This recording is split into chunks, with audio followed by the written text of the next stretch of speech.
묵시문학이라는 것은 무엇입니까? 다니엘서와 요한계시록이 성경에서 묵시문학의 대표적인 책이지만 묵시적 요소는 성경 전반에 걸쳐 나타나며 모든 책이 묵시문학에 속하지는 않습니다. 이 문서를 성서의 다른 문서들과 비교할 때 어떻게 설명할 수 있을까? 유대인들의 역사 가운데 기원전 3세기부터 기원전 유대인들이 페르시아 제국의 통치에서 벗어난 후 알렉산더 대왕이 정복한 헬레니움 제국 그리스 제국의 지배를 받게 되는 시기입니다. 유대를 포함한 많은 지역을 정복하면서 헬레니엄 문화가 유대 사회에 깊이 영향을 미치게 되었습니다. 하나의 매우 독특한 세계관과 신학의 문서로서 유대인들은 헬레니즘 철학과 예술 교육 생활 방식을 접하게 됨으로 인하여 이에 대한 수용과 전통 유대교의 교수 사이의 갈등이 발생하여 등장하기 시작합니다. 이전의 모든 세계관 이를테면 욥기, 시편, 잠언서 등의 지혜의 문학이며 이사야, 예레미야, 에스겔과 같은 예언서들이 가지고 있는 시각과는 전혀 다른 아주 독특한 세계관이 유대인들의 역사 가운데 등장했다고 합니다. 그래서 보통 종말이라고 할 때 묵시적 종말을 얘기합니다. 묵시라는 것은 숨겨져 있다는 것을 나타내는 뜻이며 묵시라는 것이 감춰진 비밀에 아주 독특한 사람에게 계시되는 것 그들에게만 공개되는 아주 비밀스러운 계시를 의미합니다. 계시는 하나님의 진리나 자신의 뜻을 직접적으로 인간에게 드러나는 것을 의미합니다. 이를 이해하는 데 있는 형태로 전달됩니다. 요한계시록 1장 1절 예수 그리스도의 계시라 이는 하나님에게 그에게 주사 반드시 속히 될 일을 그의 종에게 보이시려고 그 천사를 그의 종 요한에게 보내어 알게 하신 것이라 예수 그리스도에 의하여 요한에게 주어진 계심을 명확히 밝히고 있습니다. 이는 하나님의 사람들에게 자신들의 뜻을 드러내는 것을 의미합니다. 요한계시록 22장 6절에 또 그가 내게 말하기를 이 말은 신실하고 참된지라 주곧 선지자들의 영의 하나님이 그의 종들에게 결코 속히 될 일을 보이시려고 그의 천사를 보내셨다도다. 이 말은 예언자들에게 앞으로 일어날 일을 보여주신 것을 말하며 이는 계시의 전형적인 예입니다. 묵시는 계시의 한 형태로 주로 상징적이고 암호화된 형태로 미래의 충말에 관한 내용을 전달합니다. 묵시문학은 특정한 상징과 이미지로 표현되며 이를 통해 하나님의 계획이 드러났지만 그 해석이 어렵고 깊이 있는 이해가 필요합니다. 요한계시록 13장 1절에 내가 보니 바다에 큰 한 짐승이 올라오는데 뿔이 열이요 머리가 7이라 그 뿔에는 곧 11관이 있고 거머리들에는 신성 모독하는 이름을 들을 이 있더라. 묵시적인 상징을 사용하여 짐승에 대한 환상을 묘사하며 이는 종말에 대한 상징적이고 암호화된 묵시의 예입니다. 요한계시록 6장 12절에서 14절 내가 보니 6째 인을 뺄 때에 큰 지진이 나며 해가 검은 털로 짠 상복같이 걸머지고 달은 온통 피같이 되며 하늘의 별들의 무화과나무가 태풍에 흔들릴 수 있는 과실에 떨어지는 것 같이 땅에서 떨어지며 하늘은 두루마리같이 말려 떠나가고 각 산과 섬이 제자리에 옮겨지며 상징적으로 표현된 육시문학을 예로 자연재해와 하늘의 변화를 통해 종말을 예고하는 환상을 보여줍니다.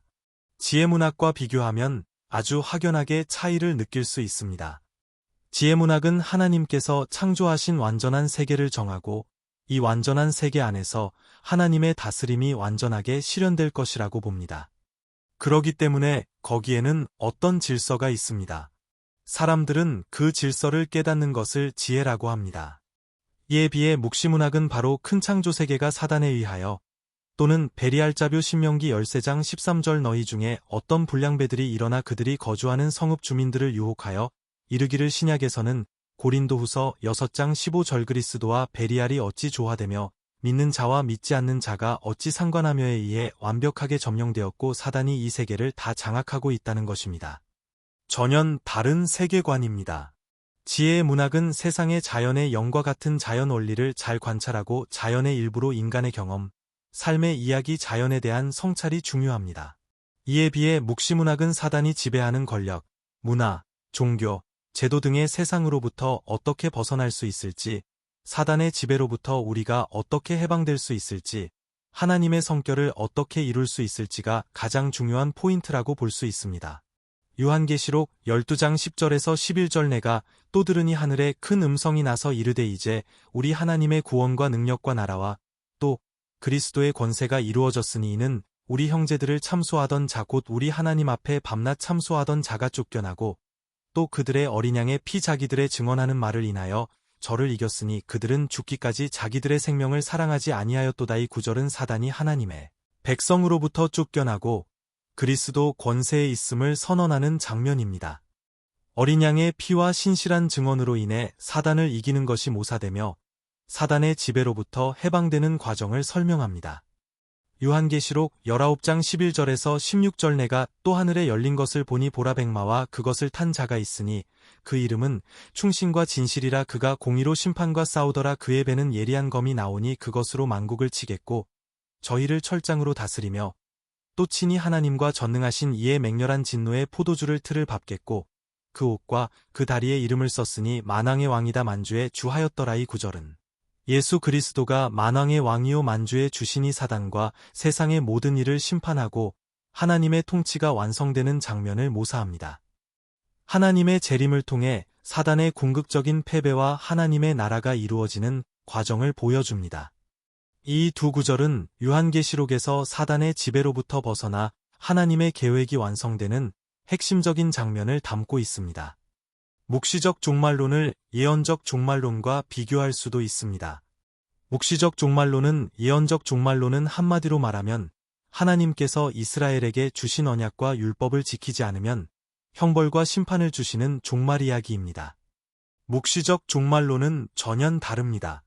베알 사탄적 그리스도의 세력을 무찌르고 그들을 심판하며 현대문화 신앙적 무관심, 성적 타락, 세속적 오락과 쾌락주의대에 물들지 않은 거룩한 성도들을 구원하는 것을 말합니다. 이것이 묵시적 종말론의 예언적 종말론과 다른 점이라고 할 수 있습니다. 묵시문학이라는 것이 굉장히 독특하고 구별된 문학이며 세계관인데 이것이 태동하게 된 역사적 배경과 시기는 어떻게 될까요? 안티오쿠스 4세 박해와 헬레니즘 문화의 침투는 묵신문학을 태동한다며 중요한 역할을 했습니다. 유대인들을 이러한 분위기 속에 묵신문학을 통해 신학을 재정립하고 하나님의 정의와 공적인 승리하기를 기대하게 되었습니다. 왜 이런 문화와 사상이 나오게 되었을까요? 유대인들은 바벨론으로 포로로부터 귀환해서 느헤미야, 스두바벨, 여호수아 이런 분들이 같은 인물들로부터 유대교가 형성되기 시작했습니다. 이 체계 속에 예루살렘의 성전이 중심이 되어 성전국가 체계를 형성되고 이 체계는 여호와의 성결을 중심으로 자리 잡았습니다. 그러나 우리는 묵시문학과 성서적 종말론에 대한 올바르게 이해를 할 필요가 있습니다.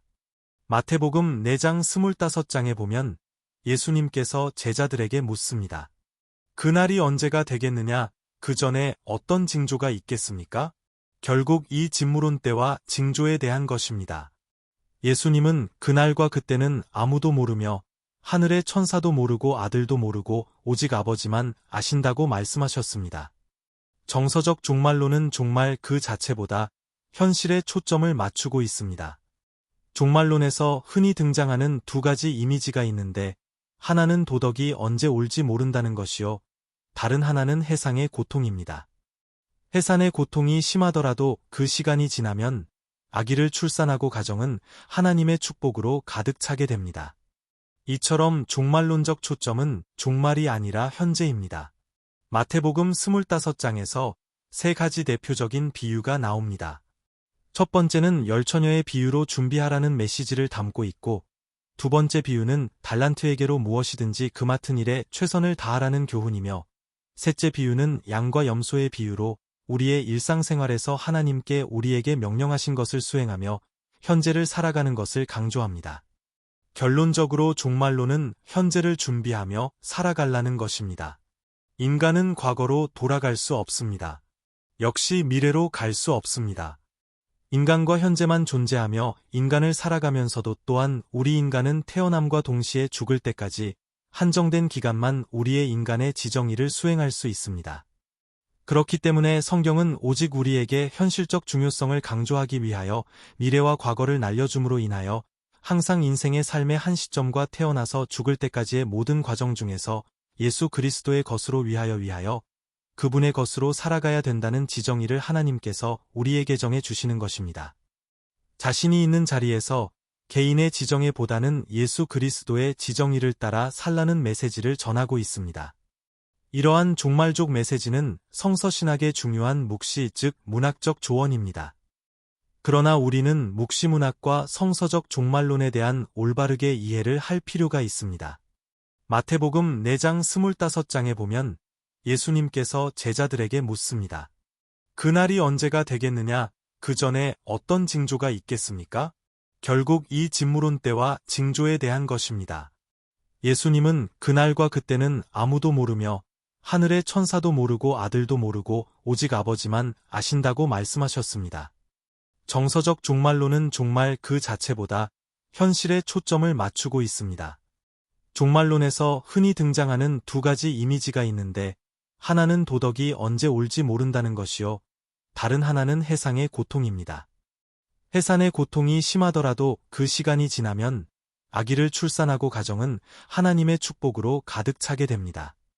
이처럼 종말론적 초점은 종말이 아니라 현재입니다. 마태복음 25장에서 세 가지 대표적인 비유가 나옵니다. 첫 번째는 열처녀의 비유로 준비하라는 메시지를 담고 있고, 두 번째 비유는 달란트에게로 무엇이든지 그 맡은 일에 최선을 다하라는 교훈이며, 셋째 비유는 양과 염소의 비유로 우리의 일상생활에서 하나님께 우리에게 명령하신 것을 수행하며 현재를 살아가는 것을 강조합니다. 결론적으로 종말론은 현재를 준비하며 살아가려는 것입니다. 인간은 과거로 돌아갈 수 없습니다. 역시 미래로 갈 수 없습니다. 인간과 현재만 존재하며 인간을 살아가면서도 또한 우리 인간은 태어남과 동시에 죽을 때까지 한정된 기간만 우리의 인간의 지정의를 수행할 수 있습니다. 그렇기 때문에 성경은 오직 우리에게 현실적 중요성을 강조하기 위하여 미래와 과거를 날려줌으로 인하여 항상 인생의 삶의 한 시점과 태어나서 죽을 때까지의 모든 과정 중에서 예수 그리스도의 것으로 위하여 그분의 것으로 살아가야 된다는 지정의를 하나님께서 우리에게 정해 주시는 것입니다. 자신이 있는 자리에서 개인의 지정의보다는 예수 그리스도의 지정의를 따라 살라는 메시지를 전하고 있습니다. 이러한 종말족 메시지는 성서신학의 중요한 묵시 즉 문학적 조언입니다.